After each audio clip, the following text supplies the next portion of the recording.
Salut à tous les postos, bienvenue dans cette nouvelle vidéo. De nombreuses infos aujourd'hui, notamment sur plusieurs dossiers très lourds. Rendez-vous en fin de vidéo. On va parler aussi du match contre Clermont et analyser toute l'actualité du football aujourd'hui. On commence avec Marquinhos qui sera au camp des loges demain, ce jeudi, et devrait être là contre le Clermont Foot samedi 17 h au Parc des Princes. Pour rappel, Neymar, Léo Messi, Ángel Di María et Leandro Paredes seront certainement absents pour ce match. Leur dernier match de sélection étant dans la nuit de jeudi à vendredi. Donc c'est mort. En ce qui concerne Mauro Icardi, Colin Dagba, Layvin Kurzawa, tous blessés, donc absents contre Clermont aussi samedi 17 h. Sergio Ramos ne semble pas se diriger vers une présence dans le groupe pour Clermont, chose qui compromet aussi ses chances d'être là pour le premier match de Ligue des Champions mardi prochain contre Bruges. Le match contre l'Olympique Lyonnais ne sera pas idéal pour débuter pour lui. Ainsi, il pourrait faire ses débuts avec le Paris Saint-Germain le 22 septembre prochain à Metz. Moi, bon, ça commence à poser problème, l'absence à répétition de Sergio Ramos, qui n'a plus joué depuis le mois de mai dernier. Mais moi, ce qui m'énerve surtout, c'est le staff médical, ou les médecins qui lui ont fait passer la visite médicale et qui avaient été impressionnés lors de la visite médicale de Sergio Ramos. Heureusement qu'ils ont été impressionnés. Qu'est-ce que ça aurait été s'ils n'avaient pas été impressionnés? Donc c'est quand même assez bizarre. En tout cas, le staff médical, le staff technique et Mauricio Pochettino ne veulent prendre aucun risque en ce qui concerne Sergio Ramos. Donc Sergio Ramos ne sera pas là normalement avant le 22 septembre prochain contre Metz.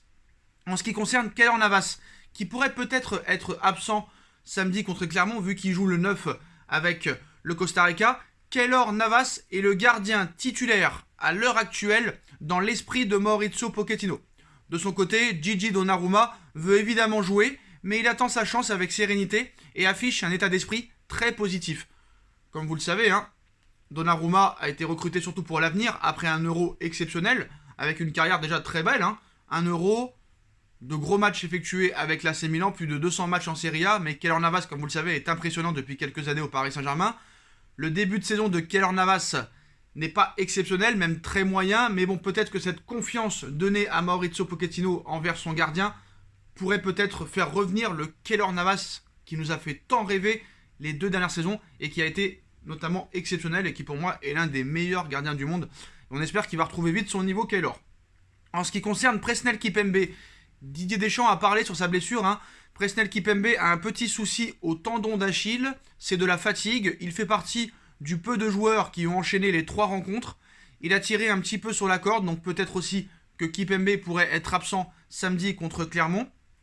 Donc voilà, bref, Mbappé lui est en soins dans les suites d'une lésion bas grade du soléaire, alors je ne connais pas ce que c'est. Nouveau point dans 48 heures après la reprise de la course. Marco Verratti, victime d'un choc au-dessus du genou gauche, restera en soins dans les prochains jours, lui aussi pourrait manquer le match contre Clermont. Situation réévaluée ce jeudi. Bernat, lui gêné à un adducteur, s'est entraîné seul les 5 derniers jours et reprendra l'entraînement demain avec le groupe. Dagba reprendra l'entraînement aussi cette semaine et Layvin Kurzawa va reprendre avec le groupe en fin de semaine. Bon, en ce qui concerne la potentielle présence de Kylian Mbappé. D'ailleurs, pour Kylian Mbappé, grosse info en fin de vidéo, n'oubliez pas. Donc, la tendance hier était que Kylian Mbappé devrait bien figurer dans le groupe face au Clermont Foot samedi 17 h. D'ailleurs, le joueur veut même débuter le match samedi, à voir ce que le staff et Mauricio Pochettino décidera. Mais je pense que Pochettino n'aura pas le choix de mettre Kylian Mbappé si Kylian Mbappé est disponible. Pourquoi ? Parce que le Paris Saint-Germain se retrouve samedi sans aucun attaquant. Icardi n'étant pas là, Di María, Messi, Neymar ne pourront pas rentrer à temps. Rafinha, il n'en veut pas. Donc si tu veux pas jouer avec Hakimi devant, en attaque je parle, Hakimi en attaque avec Julian Draxler et peut-être Ismaël Garbi, tu seras peut-être obligé de mettre Kylian Mbappé devant. Quoi qu'il en soit, Hakimi devrait jouer très haut à droite. Ça pose pas de problème. Draxler sur le côté gauche. Et si Mbappé est présent, Mbappé pourrait jouer en 9. Attention, grosse info sur Kylian Mbappé dans quelques minutes. Maintenant, première mauvaise nouvelle. Ángel Di María qui a écopé d'une lourde, très lourde suspension de 3 matchs fermes en Ligue des Champions à la suite de son expulsion contre Manchester City au match retour, si vous vous en souvenez. Expulsé lors de la demi-finale retour contre Manchester City au printemps dernier, l'ailier du Paris Saint-Germain, Ángel Di María, a écopé d'une lourde suspension avec 3 matchs fermes. La Ligue des Champions reprend dans une semaine. désormais. Paris attaque la compétition à Bruges le mercredi 15 septembre. Et les troupes de Mauricio Pochettino ont encore des restes de la saison passée à purger au niveau disciplinaire et suspension. Il était déjà connu qu'Idrissa Gueye allait louper le premier match de la compétition suite à son expulsion en demi-finale aller de la dernière campagne. Le Sénégalais est copant de 2 matchs fermes. Il a purgé le premier lors de la demi-finale retour contre Manchester City et Idrissa Gueye sera aussi absent face à Bruges. Mais un autre joueur parisien va rater le début de la compétition en la personne d'Angel Di Maria, expulsé lors du match retour à Manchester City pour un mauvais geste en fin de partie. Il a vu son cas traité par l'UEFA dans la plus grande discrétion le 8 juin dernier. Le verdict est lourd puisque Di Maria est copé de 3 matchs fermes pour cette expulsion. Cela signifie qu'il ne jouera pas toute la première partie de la phase aller et va louper le match contre Bruges, contre Manchester City au Parc le 28 septembre et aussi le match au Parc contre Leipzig le 19 octobre. La campagne de Ligue des Champions de Di Maria pourrait ensuite démarrer le 3 novembre prochain avec le déplacement à Leipzig. Par ailleurs, l'UEFA a également condamné le PSG à quelques autres petites sanctions.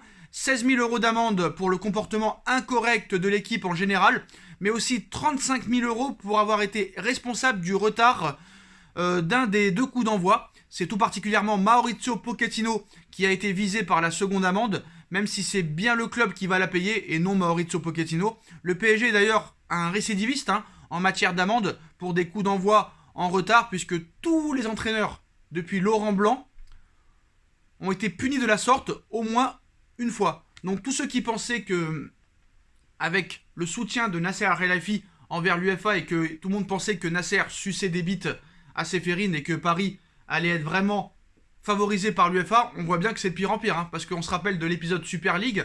Juste avant, Nasser avait soutenu l'UEFA et on nous a mis Keepers comme arbitre qui déteste le Paris Saint-Germain. Alors Keepers qui insulte de tous les noms Di Maria, qui insulte de tous les noms Marco Verratti, ça ne pose pas de problème, lui n'est pas sanctionné, mais nous on est sanctionné. Bref, voilà, qu'est-ce que vous voulez que je vous dise, c'est comme ça, il y a toujours 2 points de mesure. Le problème n'est pas tant la suspension d'Angel Di Maria, qui est à mon sens peut-être justifiée, même si 3 matchs ça paraît quand même beaucoup, mais plutôt le fait que M. Keepers puisse insulter des joueurs aux yeux de tous, sans même être inquiété. Donc on voit que les arbitres sont protégés, c'est un petit peu comme les flics qui sont protégés après les bavures. Bref, voilà. Bon, moi je suis très énervé, mais bon, c'est vrai que Di Maria a prouvé quand même qu'en Ligue des Champions, il était très fiable et qu'il était très très bon. Bref, voilà, ça va être vraiment un absent de taille, surtout avec Idrissa Gueye, qui est pour moi l'un des meilleurs milieux de terrain cette saison. Donc voilà, peut-être que les prochains matchs du PSG ne seront pas si faciles que ça. Et ce match contre Bruges, sans Angel Di Maria et sans Idrissa Gueye, qui sont peut-être les 2 meilleurs avec Kylian Mbappé en ce début de saison, ça pourrait être assez problématique. Et la grosse info du jour, les postos, elle est vraiment très très grosse. Le PSG va proposer une nouvelle offre de contrat de prolongation à Kylian Mbappé au mois d'octobre.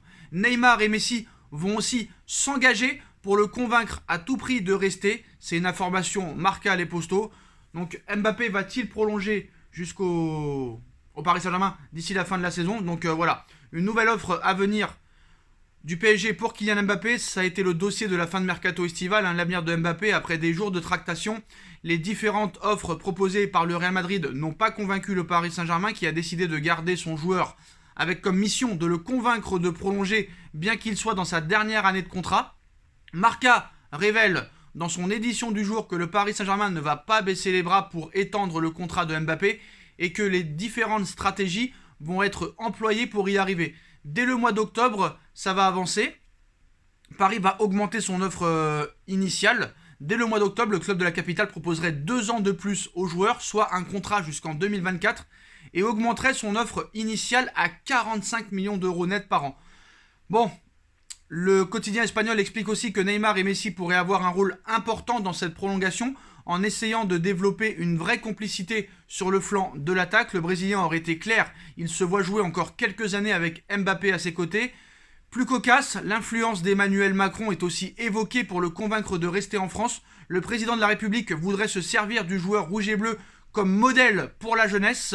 D'autres arguments sont exposés par le média espagnol, comme le fait que le PSG pourra aider l'international français dans les associations où il est engagé, comme ça avait été le cas avec Neymar en 2019, ou encore d'assurer économiquement les arrières de l'attaquant avec un nouvel accord avec un sponsor qatari, comme en 2018 pour l'ancien Barcelonais avec QNB. Le feuilleton Mbappé n'est donc pas près de se terminer.